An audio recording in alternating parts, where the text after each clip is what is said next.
ধানের শীষের নির্বাচনে জাতীয় প্রতীক হচ্ছে ধানের শীষের প্রার্থী। তো ওনার জন্য দোয়া করবেন। একটা যেহেতু এখানে আসেন একটা সম্প্রদায় প্রতিনিধিত্ব করতেছেন, তো ওনার জন্য দোয়া করবেন। ধানের শীষে একটা ভোট দেওয়ার জন্য সবাইকে বলবেন। ধানের শীষের প্রার্থী উনি আপনাদের কাছে আশীর্বাদ চাইছেন এবং আপনাদেরকে নমস্কার জানাইছেন। আগামী নির্বাচনে উনি ধানের শীষের প্রার্থী, তো ওনার জন্য একটু দোয়া করবেন। উনি আসলে এখানে মন্দির, গির্জা, রাস্তা যেটাই প্রয়োজন হয় বিনামূল্যে চাকরি দিবেন। এটা কিন্তু 2001 থেকে 2006 সাল পর্যন্ত এটা কিন্তু প্রমাণিত। উনি বিনামূল্যে চাকরি দিচ্ছেন। শান্তি স্থাপন করার জন্য আপনাদের কাছে ধানের শীষ মার্কে ভোট চাইতে আসছি।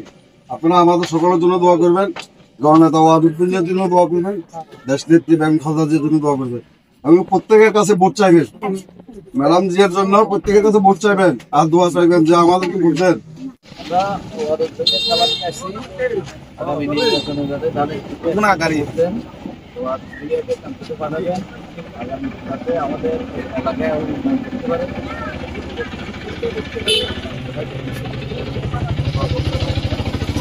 নির্বাচনে আমাদের পাহাড়ি বাঙালি সকল সম্প্রদায় ওনার প্রতি আস্থা ও বিশ্বাস আছে, ঠিক আছে? তো ওনার জন্য একটা ভোট দোয়া করবেন, একটা ভোট দিবেন। ধানের শীষে নিয়ে আসছি আপনাদের কাছে তারেক রহমান সালাম নিয়ে আসছি। উনি আপনাদেরকে নমস্কার জানাইছেন এবং আগামী জাতীয় নির্বাচনে উনি আমাদের এই আসনের প্রার্থী। উনি পাহাড়ি বাঙালি সকল সম্প্রদায়ের প্রার্থী। আমাদের মনসুর আঙ্কেল, মেরাসুদ আঙ্কেল সবাই এই আপনাদের সম্প্রদায় সবাই আমাদের সাথে আছে। তো আগামী নির্বাচনে আপনারা আমাদের ধানের শীষকে একটা ভোট দিবেন, ওয়াদুদ ভাইকে একটা ভোট দিবেন। সালাম নিয়ে আসছি, উনি আপনাদেরকে নমস্কার জানাইছেন এবং আগামী জাতীয় নির্বাচনে উনি ধানের শীষের প্রার্থী। আমাদের অশোক কুমার মজুমদার, উনি হিন্দু সম্প্রদায়, উনি আমাদের সাথে আছেন।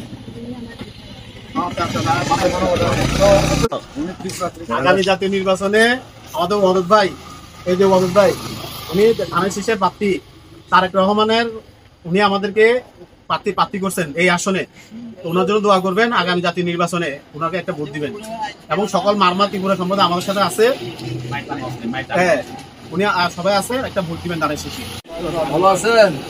আমরা ওয়াদুদ ভাইয়া সালাম নিয়ে আসছি। ধানের শীষে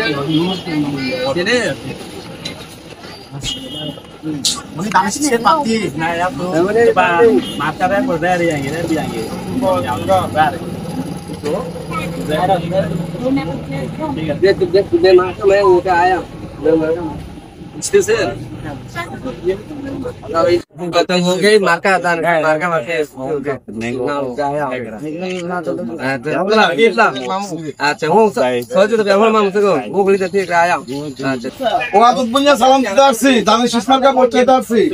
আমরা এই পাহাড়ি বাঙালি মিলেমিশে থাকতে চাই, সবাই মিলেমিশে থাকবো, এই এলাকায় একতা গঠন করবো। এই জন্য আমরা ধানের শীষ মার্কে ভোট দেবো। কি বলেন? আপনারা সকলে দোয়া চাইবেন এবং ভোট চাইবেন সবার কাছে। ওয়াদুদ ভাই আপনাদেরকে নমস্কার জানাইছে। উনি এই অঞ্চলের সবার জন্য শান্তি চান এবং আগামী জাতীয় নির্বাচনে উনি ধানের শীষের প্রার্থী হবেন।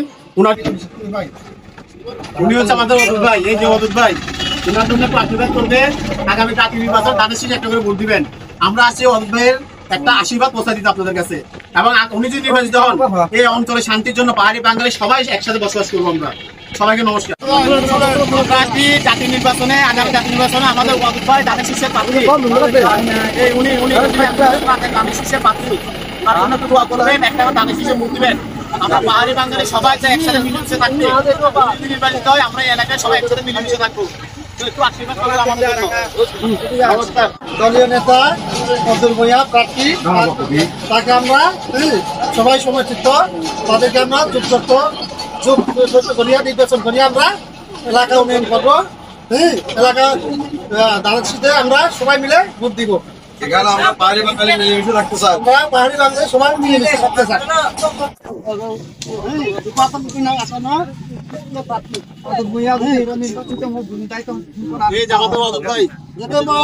নির্বাচন হলো নির্বাচিত হলো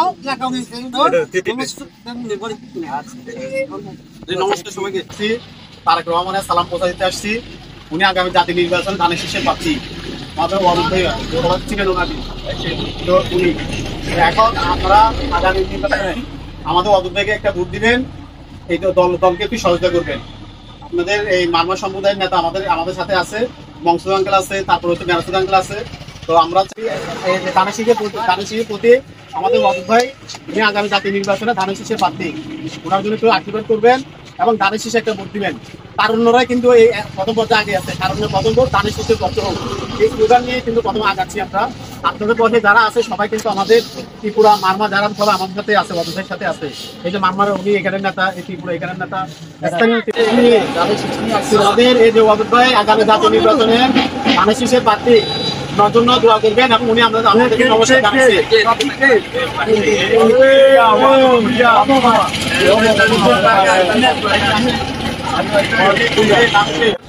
ওনার জন্য দোয়া করবেন।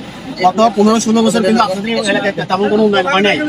তো এই আগামী নির্বাচনে যদি উনাদের বুদ্ধি জয় করেন, আগামীতে আপনাদের এখানে জন্য মন্দির গির্জা যেটা প্রয়োজন সেটা নিতে পারবেন। আপনাদের এই এলাকার অনেক ত্রিপুরা সম্প্রদায়ের লোক আমাদের সাথে এই ধানের কৃষির সাথে জড়িত আছে, যেমন এই আছে এই সব।